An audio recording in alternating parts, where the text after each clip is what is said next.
I read a quote where you were discussing people's food choices and how that's connected maybe to their spirituality.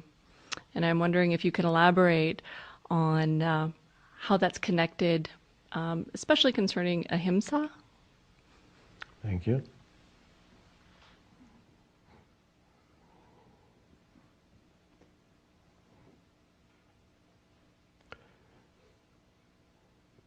I would say I've never, as I never do, to tell people you should do this or you should not do that, but you should be present with whatever your food choices are, and then the right food choice will happen for you, rather than giving an abstract guideline. It needs to come from within rather than as something from without.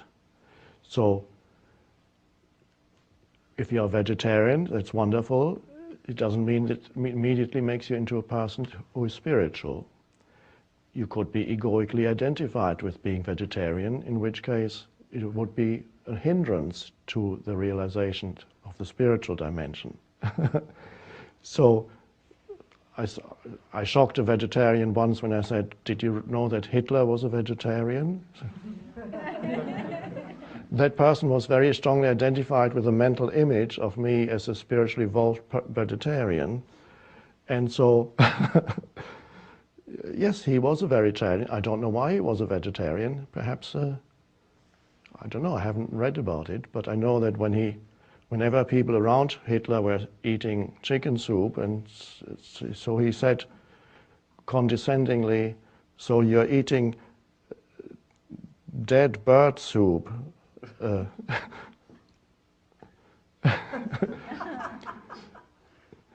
So it really is, the answer to that comes from within you, and you have to do what feels right, what corresponds to your state of consciousness at any time when you even look at food or even think of food. It is helpful to, sometimes when I buy some food, I go into a supermarket or somewhere and I look at the shelf, I imagine that this is going into my body, and then the body either opens up to it or closes down. And so if you're in touch with the body, then that is quite helpful. It makes it easier. The mind often doesn't really know what the body really wants. The mind remembers some past pleasure and wants to repeat it. And that's where overeating also occurs, because it's just, overeating is on the external level, on the physical level, the need to fill a sense of insufficiency that is ultimately there on the psychological, spiritual level. The sense of not enough is ego.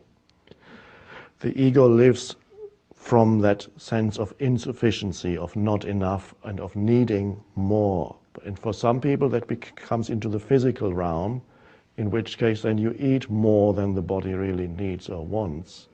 And again, it's a spiritual dilemma, and can only be really ultimately transcended if you realize that you are not that needy entity that says, "I need more."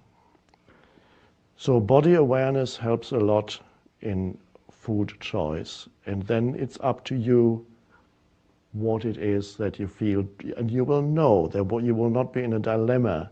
You will know what is right for you. And so this is, all important answers need to come from within you.